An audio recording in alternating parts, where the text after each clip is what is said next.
Buenos días amigos, gracias por acompañarnos en un programa más de Revista Tú Puedes. El día de hoy hablaremos acerca de seguridad y del elemento que el gobierno ha puesto sobre la mesa de discusión. Así es, un nuevo esquema para la tenencia y el porte regulado de armas de uso civil en el Ecuador, justo en el momento en el que se vive el estallido o el escenario de violencia más grave de toda la historia del país. Pierina está acompañándome hoy día como cada sábado. Buenos días. Buenos días, así es, Byron. Buenos días amigos y a quienes se conectan a través de la señal de Ritmo 98.5 y Facebook Live.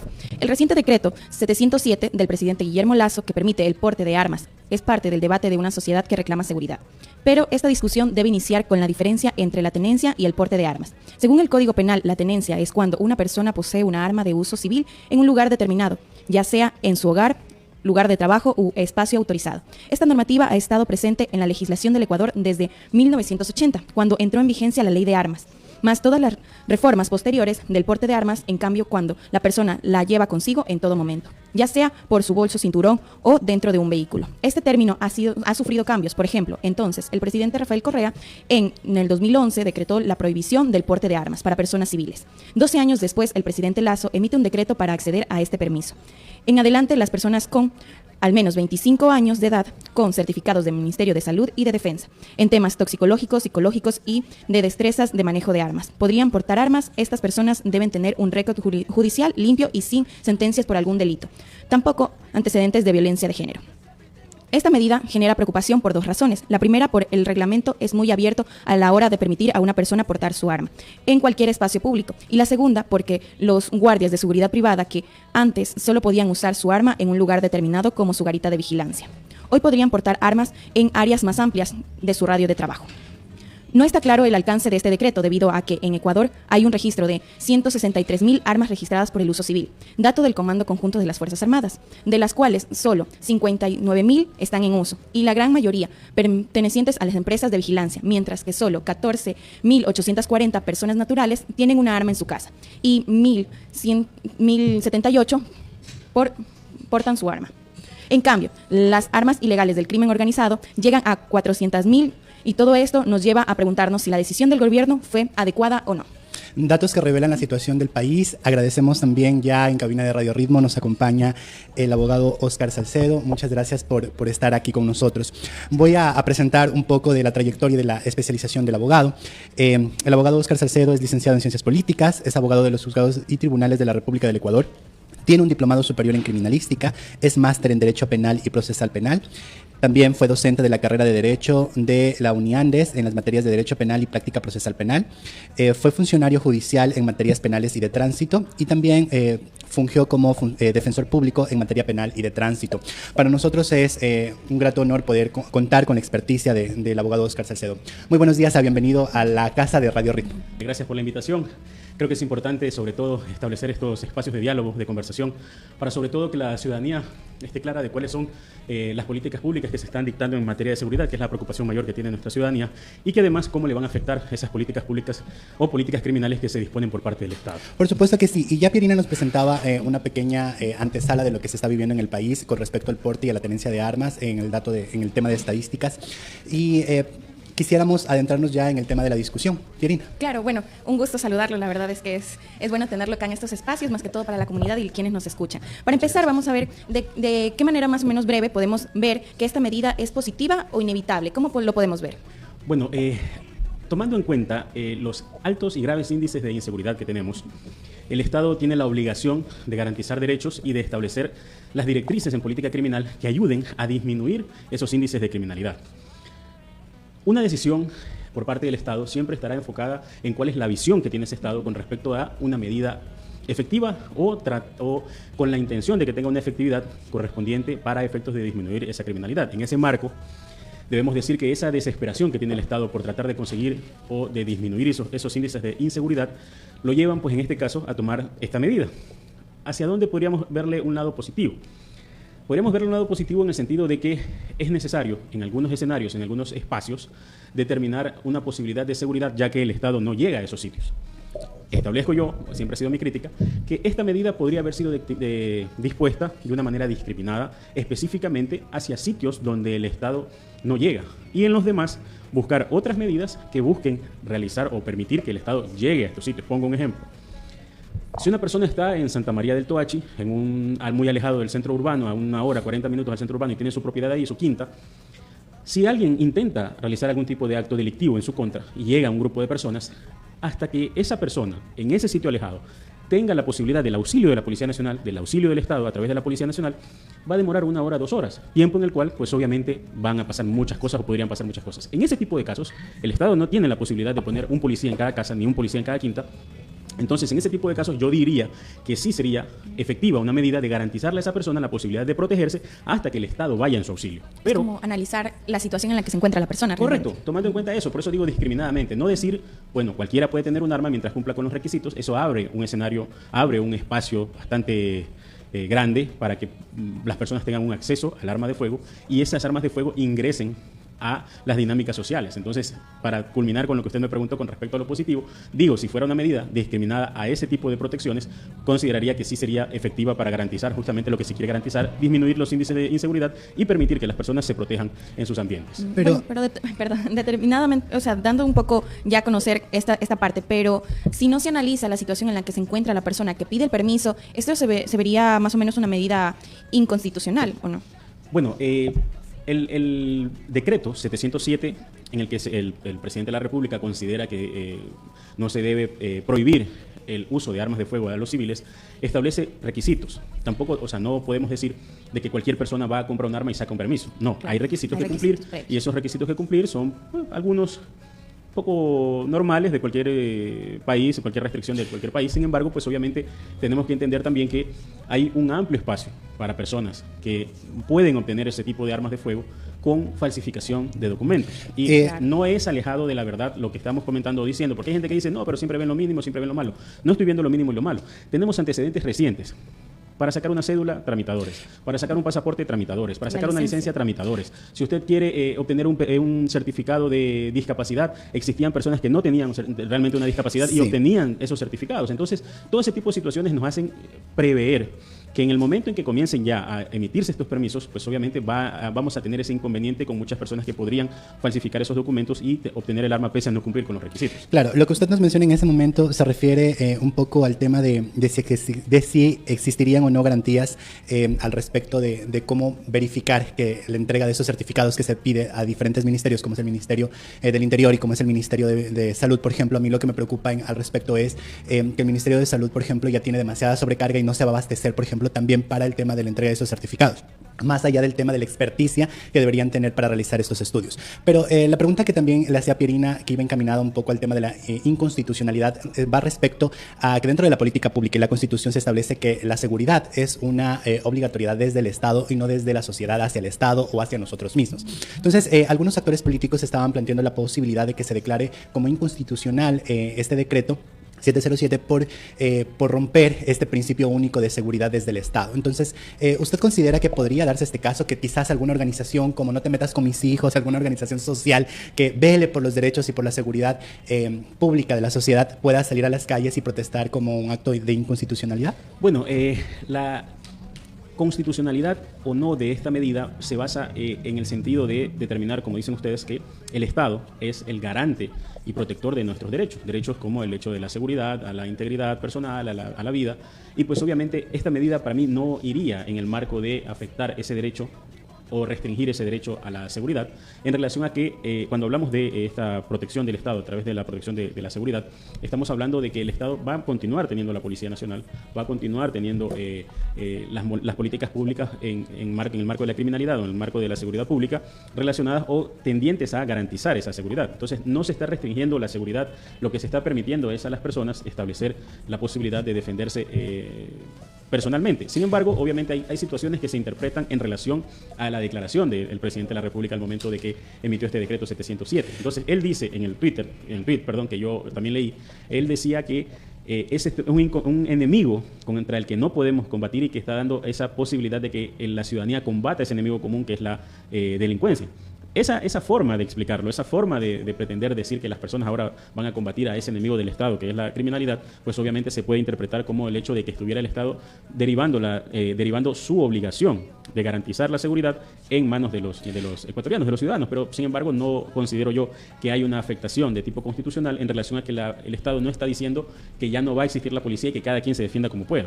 Va a existir la colaboración de la Policía Nacional, sin embargo, pues obviamente lo que se establece es que las personas puedan tener u obtener un permiso para portar o tener armas de fuego. Entonces no le veo el ámbito en el cual se restrinja un derecho a la seguridad pública. Pareciera que es una medida desesperada o de última instancia la que toma el gobierno en relación a que quizás se está leyendo como, o mejor dicho, se está teniendo una lectura de la incapacidad de solventar las necesidades de seguridad del país.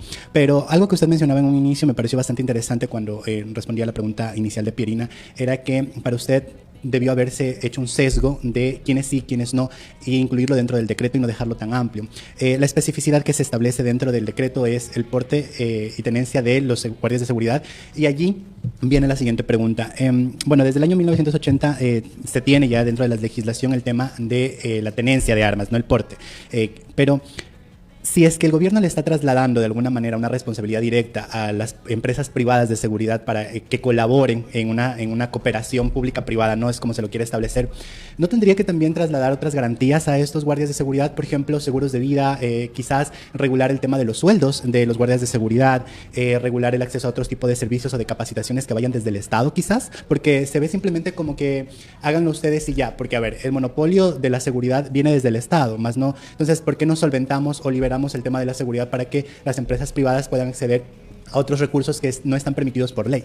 Sí, estamos claros en el enfoque. Primero, el Estado ha venido tomando decisiones de política criminal desde su ingreso al poder, tomando en cuenta más lo que se dice en los medios de comunicación, lo que se dice en las encuestas, que realmente una reunión o un concilio con profesionales en la materia, en el área, con su especialidad en el área, que puedan darle ideas para tomar mejores decisiones. ¿Por qué digo esto? Se ha reformado casi, me parece, 4 o 5 veces, por petición de la Presidencia de la República, el Código Orgánico Integral Penal. Se han incrementado medidas, se han dispuesto políticas en relación a evitar que los privados de la libertad salgan con estos recursos, con estas medidas y toda la situación. Todo este tipo de políticas criminales están llevadas más bien en tratar de contentar a la gente a través de la decisión, tratar de ganar una simpatía. Entonces se convierten en medidas demagógicas. Ahora aterrizo en su pregunta. Se nos dijo en un principio que los que habían pedido esencialmente la posibilidad de tener armas de fuego eran las empresas de seguridad. Luego tuvimos a 2 personas representantes de las empresas de seguridad decir que ellos en ningún momento han hecho la petición y que ellos no se van a arriesgar a tomar partido en situaciones distintas a las que les corresponde. Es decir, a su perímetro de actividad. Si un guardia de seguridad está para cuidar una empresa, él está para cuidar una empresa. Porque obviamente, y algo que pocas personas dicen, es que no se está entendiendo que el enemigo es la delincuencia organizada. No es una delincuencia común que usted la va a repeler individualmente. Pero yo le hago una pregunta, abogado Salcedo. Si estamos dentro de de este lugar, que tenemos un guardia de seguridad, ¿ya?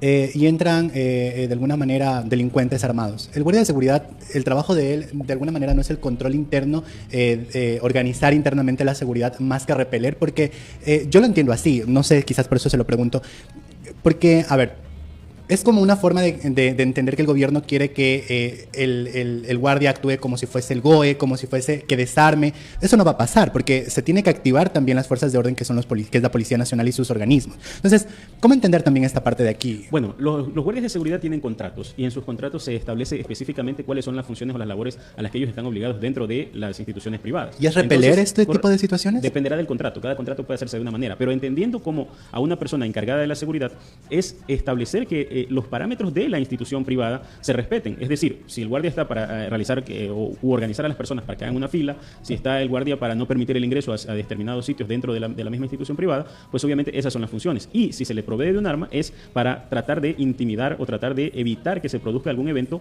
dentro de esa institución privada. Ahora, lo que se nos dice es que con esta arma de fuego los guardias van a tener la posibilidad de contribuir a la labor de la Policía Nacional, lo cual no es cierto, porque esa posición de garante no la tiene el guardia de seguridad.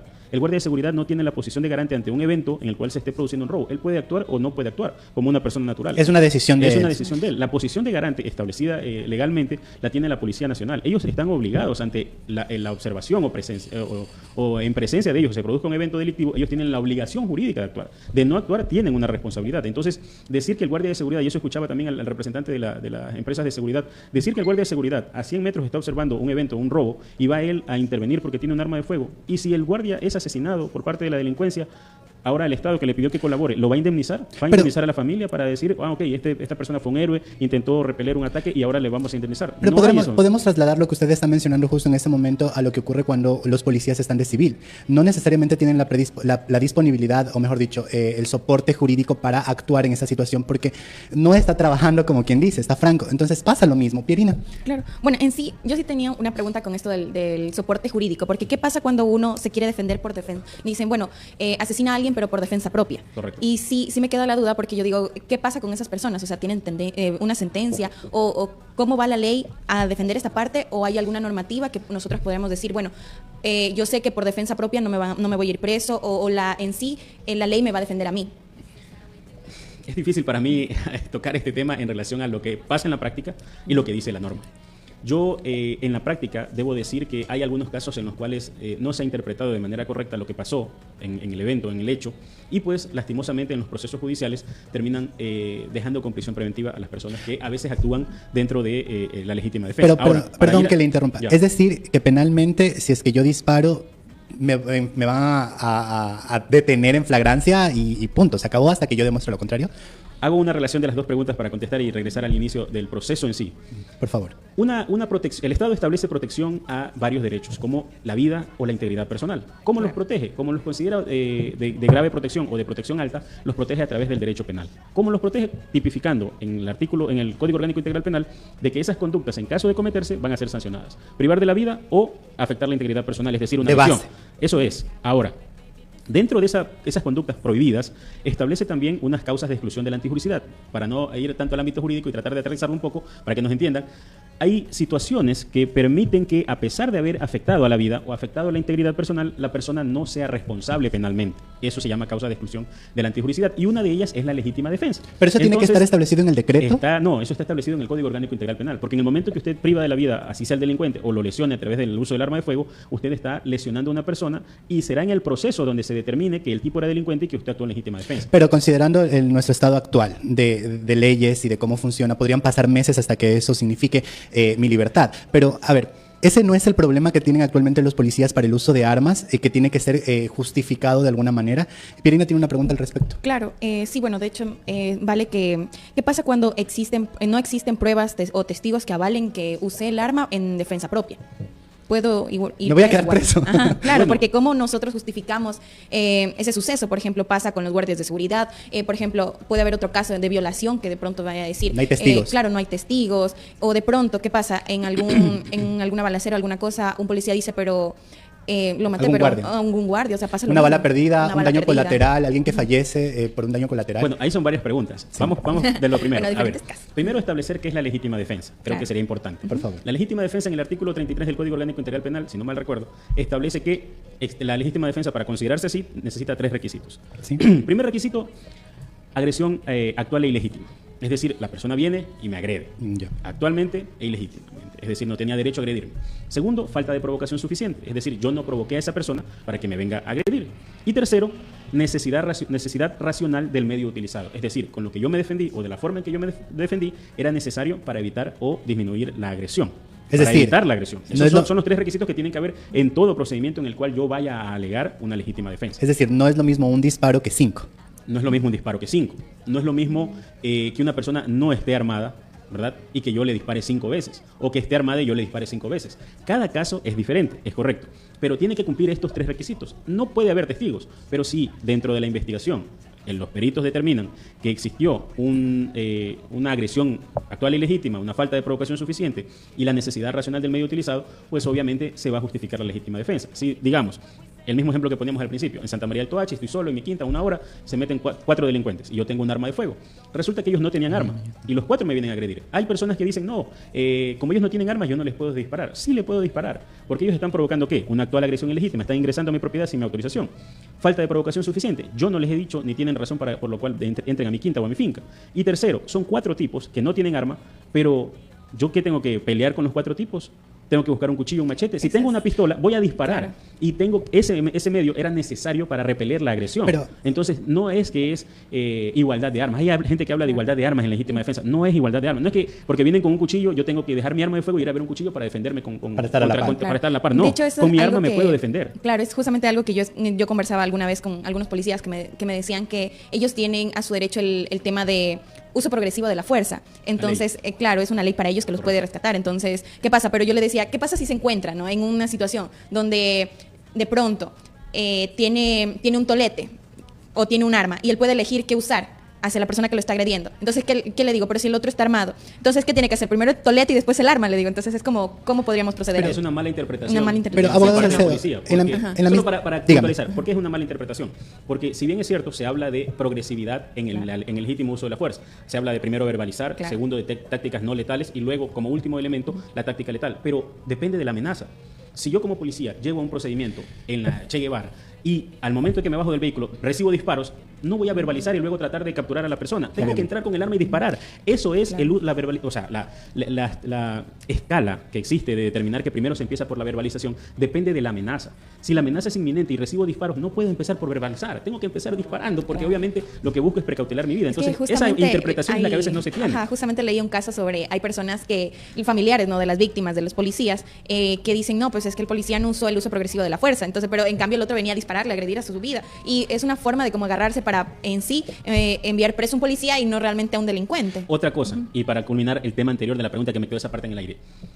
Cuando una persona utilice su arma, sea Policía Nacional, sea cualquiera de nosotros civiles, cuando tengamos o si tuviéramos la posibilidad de tener un arma, debe existir un proceso así como lo existe. Entonces la gente dice, no, pues, pero ¿para qué voy a usar mi arma si me van a llevar detenido en flagrancia a la fiscalía, a la judicatura, me van a hacer una audiencia? ¿Qué ocurre? Correcto, pero ¿qué pasaría si diéramos la posibilidad de que la gente dispare y no haya ningún proceso para determinar si realmente hubo la legítima defensa? Entonces, ¿qué tal que yo tengo un arma y alguien me caiga mal o me hizo algo y cojo mi pum, pum, pum, le pego, le disparo, lo mato y digo, llega la policía y le diga, usé en legítima defensa, el señor me quiso agredir y lo maté? ¿Sería suficiente para justificar una legítima defensa? No, pues tiene que existir un proceso judicial y ese proceso judicial es el que va a determinar, obviamente, que se usó en legítima defensa. Ahora, ¿cuál ha sido un tema tabú en el Ecuador siempre? La prisión preventiva. La prisión preventiva solo es una medida cautelar para evitar que la persona se fugue y para garantizar que esté presente en el proceso para después, en caso de que salga condenado, ponerle una pena o imponerle una pena. Pero si nosotros comenzamos a decir que en estos casos o en todos los casos no se debe disponer prisión preventiva, vamos a tener ahora el otro escenario. Todo el mundo va a disparar y va a salir en libertad.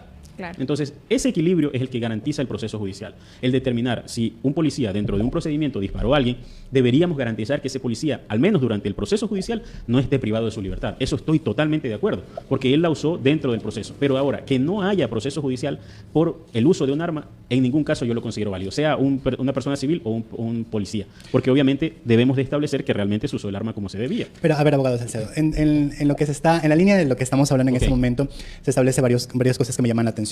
Primero, lo que mencionaba Pierina tiene que ver mucho con la materialización del acto delictivo o del acto de violencia. Es decir, que el uso progresivo de la fuerza se tiene que aplicar en relación a la materialización de la violencia. Es lo que usted decía. Yo no puedo llegar disparando cuando ellos no me están disparando. Ya. Claro. Pero el problema aquí es que las situaciones o los actos de violencia se presentan de manera diversa y vimos un video que se viralizó en diferentes redes sociales de un atacante con cuchillo con 4 policías alrededor y ninguno lo pudo de alguna forma someter.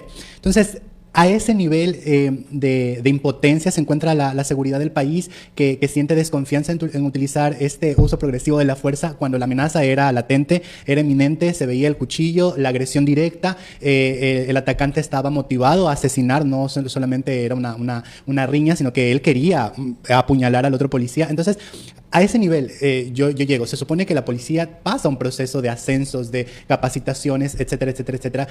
Escuchábamos que el presidente Lasso ha mencionado que va a invertir alrededor de va a invertir durante el año 2023 $3,000 millones en el tema de seguridad desde el año anterior. Vemos también que ha existido un recambio de funcionarios, se ha focalizado la zona 8 con un toque de queda, hay cerca de 16 decretos de estados de excepción. Y aquí viene también otra pregunta que se la asumo, que usted también decía que era una preocupación para usted de cómo diferenciar o hacer este diagnóstico de quién utiliza bien el arma o no.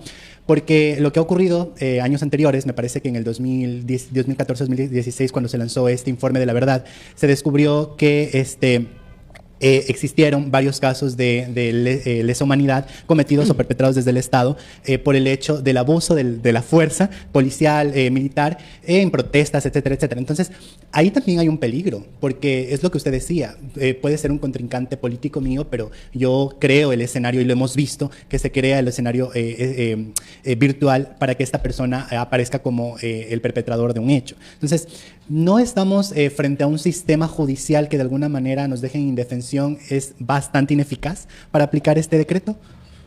Le comento algo. En el año 2017, me parece, o 18, yo defendí a un capitán de la policía aquí en Santo Domingo, que dentro de un procedimiento, asimismo, por utilizar su arma de fuego, terminó con la vida de la persona que estaba poniendo en riesgo no solo su vida, sino la de todo su entorno, porque estaba con un cilindro de gas, con la manguera puesta, amenazando de que iba a hacer volar todo el sector. Y él usó su arma de fuego y pues en Fiscalía llevamos el proceso e inmediatamente quedó en libertad desde la audiencia de flagrancia y posteriormente en el proceso demostramos de que se usó progresivamente la fuerza, es decir, el arma de fuego.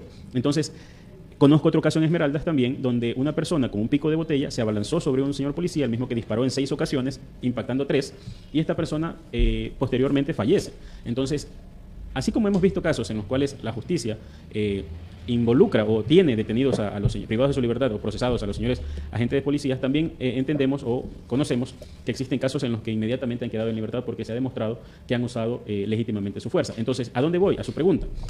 No se trata de la ley y modificar la ley, se trata de establecer cuáles son los parámetros que deben utilizar jueces y fiscales al momento de continuar con estos procesos judiciales. Así como usted conoce el caso del señor Santiago Olmedo, que se hizo muy, muy viral, así también conocemos otros casos de agentes de policía donde han tomado el procedimiento y no han sido procesados. Entonces, para mí, el sistema debe mejorarse, sí, en el sentido de que los fiscales y los señores jueces deben tener o recibir las directrices de cómo actuar en cada uno de estos casos, pero obviamente cada caso será diferente porque claro. Decíamos en un principio, ¿no?, que este tema de la política criminal en el Ecuador ha ido variando y modificando y de acuerdo a lo que en el momento es tendencia, se toman las decisiones por parte del señor presidente. Entonces, creo que es importante establecer que para mí no se trata de leyes, sino de la aplicación de estas leyes en los procedimientos judiciales contra las personas que utilicen o que vayan de aquí adelante para ir relacionando el tema con las armas de fuego. Entonces, decir eso, decir que pues obviamente para mí no se trata de que el sistema judicial es deficiente, sino que a veces no entendemos y no comprendemos.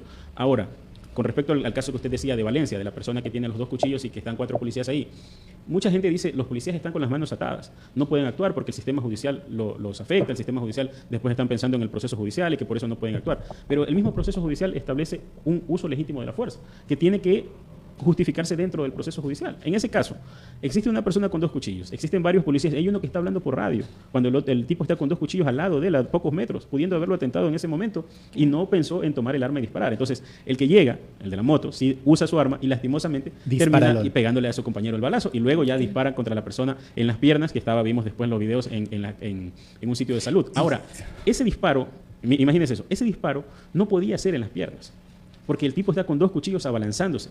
Si él le dispara en las piernas, le da 1 minuto, 2 minutos a que lo siga agrediendo. Él tiene que hacer un disparo que evite o finalice, cese la agresión. Lo que pasa en Brasil, lo que pasa con Estados Unidos, en Brasil, en México, en Colombia hemos visto.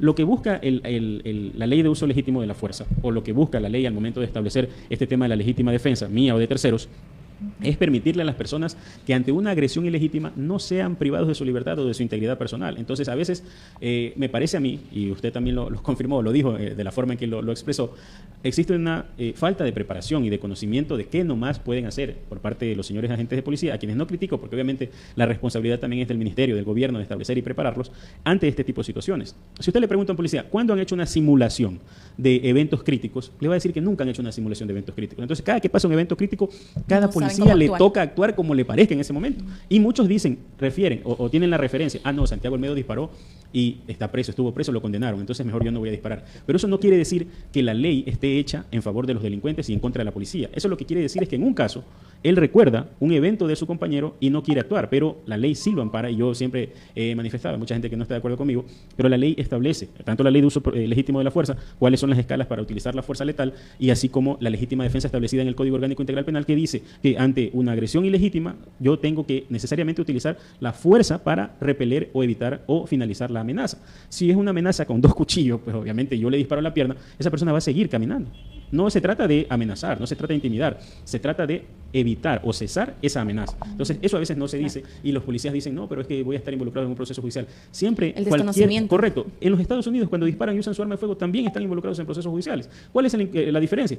Que allá ellos tienen un cuerpo tipo sindicato, que les pone un abogado con mucho conocimiento, con mucha experiencia, y ellos están relajados, siguen en su trabajo, y el abogado se encarga de realizar la defensa. Y en el supuesto no consentido de que usaron más la fuerza, pues obviamente existe una indemnización por parte del Estado en favor de la persona que pues resultó víctima. Que es lo que se ha visto, ¿verdad? Es decir, se excluye del ámbito penal cuando ha sido en uso legítimo de la fuerza o en extralimitación. Pero también hay casos en los que usan ilegítimamente la fuerza y son sancionados penalmente. Vimos el caso de un afroamericano, George Floyd, que le puso el agente sobre la rodilla en el cuello y lo terminó matando. Esa persona, ese policía fue sentenciado. Es decir, cuando usas ilegítimamente la fuerza en cualquier parte del mundo, el derecho penal protege a la persona víctima. Si yo soy la víctima y me vienen a agredir y usé legítimamente la fuerza y privé de la vida a alguien, yo soy la víctima.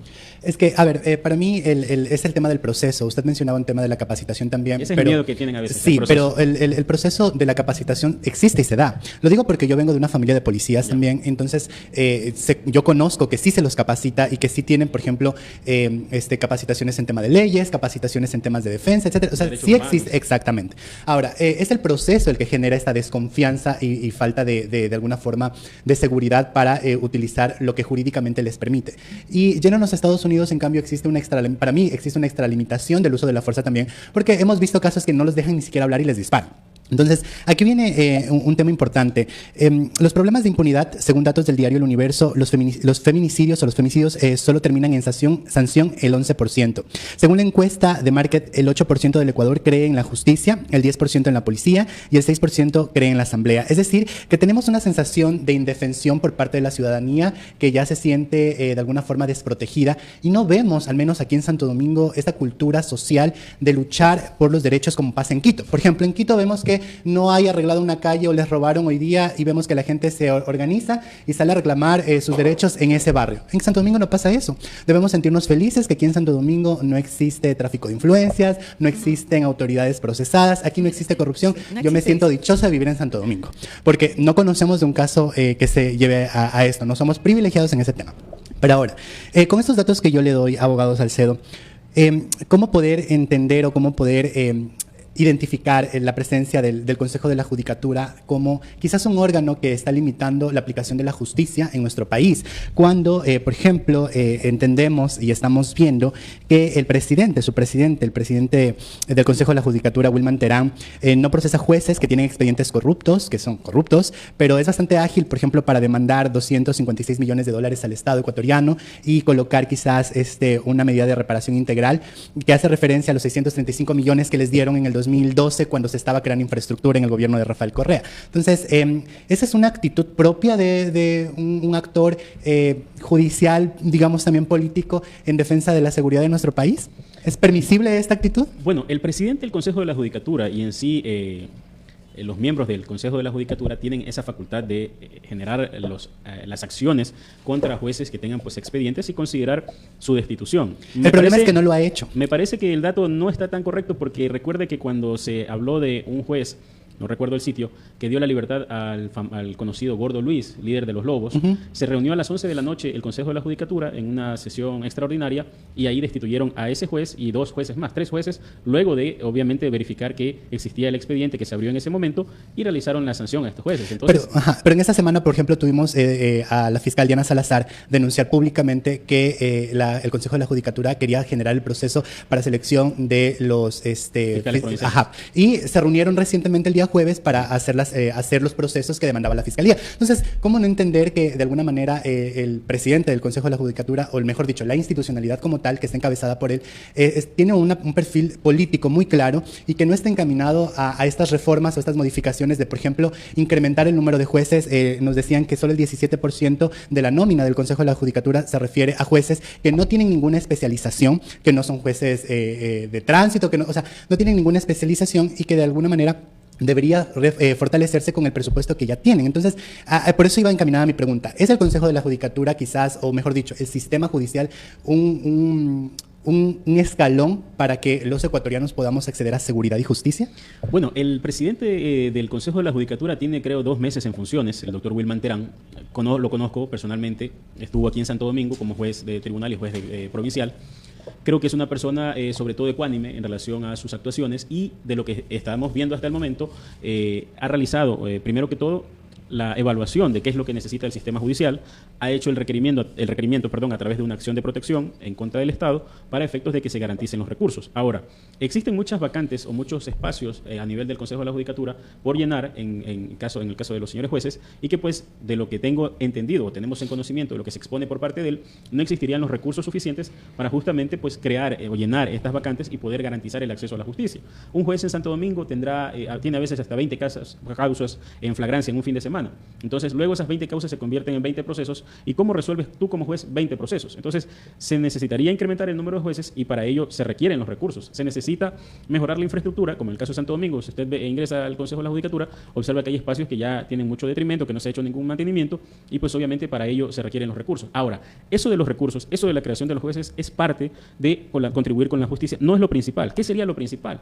En un momento en el cual tenemos a la delincuencia organizada, que nos respira en el cuello, que estamos todo el mundo con el temor, que ya ahora a partir de las 8 de la noche usted ya está pensando si va a llegar a su casa en el momento que esté en la calle, pues necesitamos la actuación del Consejo de la Judicatura, permitiendo generar una imagen a los jueces de que el que actúe mal va a ser sancionado. Entonces, creo yo que fue importante las 2 sesiones en las que se destituyeron a estos jueces, porque obviamente eso crea una imagen de que estás haciéndole saber al juez o a cualquier juez que de aquí en adelante tome una decisión contraria a derecho, que va a existir una sanción, porque a veces también pasa mucho que una decisión del juez se interpreta como negativa, pero está enmarcada en derecho. ¿Y a dónde me voy? Cuando salió este señor... de Manglar Alto, lo que pasó... No, cuando salió el último JR, líder de los choneros, el Estado salió a decir de que el juez había dado la libertad a un delincuente, que eran jueces correístas y tanto se dijo. Sin embargo, el SNAI, el Servicio Nacional de Atención a Personas Privadas de su Libertad, presenta al juez 99 o 100 no sé cuántos documentos en el cual dice que la persona cumplió con su tiempo, que se ha comportado bien, que ha participado de los programas culturales, deportivos, educativos dentro del centro de rehabilitación. Es decir, la ley me dice que si cumple con esos requisitos debe salir. Y el SNAI, que es el Estado mismo, me presenta los documentos. Entonces, ¿cómo le echamos o le lanzamos una responsabilidad al juez cuando es el mismo Estado que está presentando los documentos para que esta persona, pues obviamente salga en libertad? Ahora, entonces, voy hacia allá.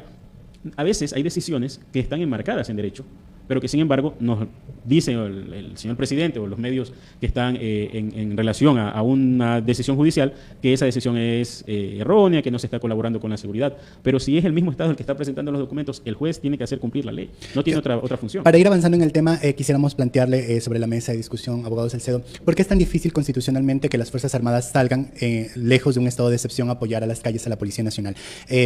Conocemos y vemos que existen cuarteles en diferentes zonas del país que no son de relevancia, por ejemplo, en Riobamba, en Ambato, en zonas que no son de alto índice delictivo, en donde deberían existir, por ejemplo, en Esmeraldas debería existir todo un batallón, porque es una zona de paso. Santo Domingo también debería estar invadido de militares en las calles, porque conocemos que en Santo Domingo se lava dinero. Salgamos un día, parémonos en la esquina del Paseo Shopping y veamos los Jagger que pasan aquí. ¿Quién produce tanto dinero en Santo Domingo? Entonces, es una percepción inevitable el hecho de entender que la seguridad no está siendo tomada desde el punto de vista que se debería tomar. ¿Por qué los militares no pueden salir a las calles sin que no exista un estado de excepción? Constitucionalmente, las Fuerzas Armadas tienen una formación específica para el combate de amenazas externas. Es decir, ellos tienen fusiles, tienen cañones, tienen granadas, tienen armas de largo alcance, porque obviamente su preparación, su formación constitucionalmente está enmarcada en defensa del Estado ante amenazas externas, es decir, otro Estado que también tenga cañones, que tenga armas. No están preparados para ejercer la seguridad pública interna. Entonces, en ese marco, el disponer que las Fuerzas Armadas salgan a las calles, ya existe un antecedente en la Corte Interamericana de Derechos Humanos, en la cual, pues obviamente, en el Estado ecuatoriano fue sancionado porque las Fuerzas Armadas se extralimitaron en el uso de sus armas de fuego hubo varias personas que resultaran muertas. Entonces, con ese antecedente se establece una restricción para efectos de que yo te formo para luchar contra amenazas externas. Y la institución que yo formo para luchar contra las amenazas internas es la Policía Nacional. Entonces, si usted me dice, ¿por qué no salen los militares? Constitucionalmente su formación es una distinta a la que tiene la Policía Nacional. Ya vimos esta semana, creo que un tipo que se cayó de una moto que lo llevaba a la policía, los militares lo recapturaron y luego vimos que con un machete lo estaban golpeando. la ciudadanía va a decir, está bien que lo golpeen, correcto. Pero Bueno, institucionalmente está mal. correcto. Bueno, pero estamos en un estado de legalmente, excepción. correcto, Claro. legalmente no puede realizarse algún tipo de maltrato, porque eso se podría entender como torturas. Ahora, ustedes me dirán, sí, pero los derechos humanos de los delincuentes y no los derechos humanos de la gente buena. Los derechos humanos son de las personas. Entonces, en el momento que esta persona es detenida, ¿qué es lo que dice nuestro ordenamiento, nuestra democracia, nuestro derecho? Que debe pasar a un proceso judicial. Y en ese proceso judicial, esa es su sanción. Pero, no abogado, esos golpes. No es que estoy criticando a la policía, perdón, A a los los señores militares. militares, a las Fuerzas Armadas. Lo que estoy diciendo es cómo legalmente se analiza de parte de estos organismos de Estados americanos, estos organismos internacionales, ante la forma en que el Ecuador actúa con sus ciudadanos. Si mandas a las calles a los militares, la ciudadanía va a estar de acuerdo. Pero ¿qué tal que los militares, por el uso del fusil, disparan al delincuente, no le pegan al delincuente y le pegan, como es un arma de alto alcance, le pega a una persona a 800 metros que no tiene nada que ver y le quita la vida? Entonces, el riesgo que se analiza de enviar a las calles a las Fuerzas Armadas es que su formación, por tener armas de largo alcance y por tener una formación para lucha contra otro tipo de enemigo, pues podría generar más afectación al ciudadano común por el uso de este tipo de armas y por la formación que ellos tienen. Ahora, si usted me dice que en un estado de excepción van a disponer que salgan las Fuerzas Armadas a realizar controles en la calle, a realizar verificación o revisión de vehículos, ¿qué sentido tiene disponer un estado de excepción? ¿Qué sentido tiene sacar a los militares a la calle cuando usted los está mandando simplemente a hacer un control de vehículos a ver si las personas tienen armas? Yo creo que una de las medidas que se podría disponer sería que en el momento que disponga un estado de excepción es porque ya tengo una fuente de inteligencia que me dice en tal sector peligroso donde la policía no puede entrar, existe acopio de armas de fuego, existe acopio de dinero de las organizaciones delictivas.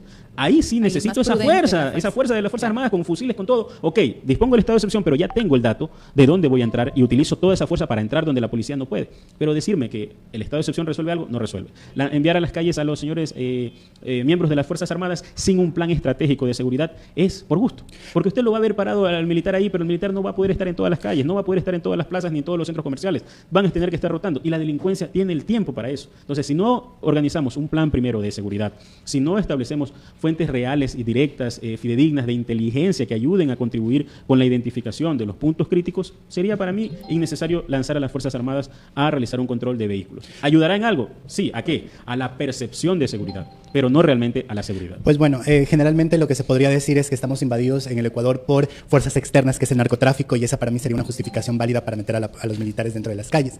Sin embargo, ya vamos terminando el espacio y quisiéramos pedirle, abogado Salcedo, un mensaje final para quienes nos escuchan y nos sintonizan. Bueno, el tema era el porte porte de de armas, armas. nos fuimos distrayendo un poco, pero de todas maneras, como conclusión... Creo que abarcamos bastantes temas sí. relacionados. Creo que como mensaje final podríamos decirle a la ciudadanía que el uso de armas va a generar conflictos, porque los conflictos que antes resolvíamos a través de los gritos o de los empujones, de la violencia de las manos, van ahora a tener un ingrediente extra que es el arma de fuego. Eso va a generar un conflicto para mi criterio. Sin embargo, considero que sí se podría mejorar este decreto, mejorar el reglamento que salió ayer en el acuerdo, el acuerdo Que ya entró en ministerial, vigencia, me parece, el día de ayer. En 30 días. Ah, En es la en parte 30 días final, todavía. una de las disposiciones transitorias habla de que en 30 días desde su publicación en el registro oficial. Entonces, perfecto. ayer fue la publicación. Ahora, creo que se podría mejorar generando una discriminación de a quién sí y a quién no. Y, sobre todo, no debemos olvidarnos que aquí, como bien lo decían ustedes, es responsabilidad del Estado garantizar la seguridad. Entonces, ¿qué le debemos exigir al Estado? Que mejore los procesos policiales de investigación para posteriormente, si es necesario, utilicemos a las Fuerzas Armadas en colaboración. Si ellos tienen fusiles, nosotros tenemos fusiles en las Fuerzas Armadas. Pero si no realizamos una investigación correcta, ¿de qué vale que las Fuerzas Armadas estén en las calles si las Fuerzas Armadas no van a combatir a nadie porque no tenemos identificado a nadie? Perfecto. Agradecemos la presencia del abogado Óscar Salcedo en esta mañana y, bueno, podríamos decir que estamos sobreviviendo y luego recuperamos la humanidad. Es un tema bastante amplio. Si Exactamente. hubiera otra ocasión, pues seguimos conversando de todos estos La verdad temas. que sí. Ha sido un gusto para mí poderles acompañar. Soy Byron Cruz. Nos vemos en una próxima ocasión. Igualmente, mucho gusto. Gracias por escucharnos. Mi nombre es Pierina Urbano y muchas gracias. Que pasen bien. Buen fin de semana.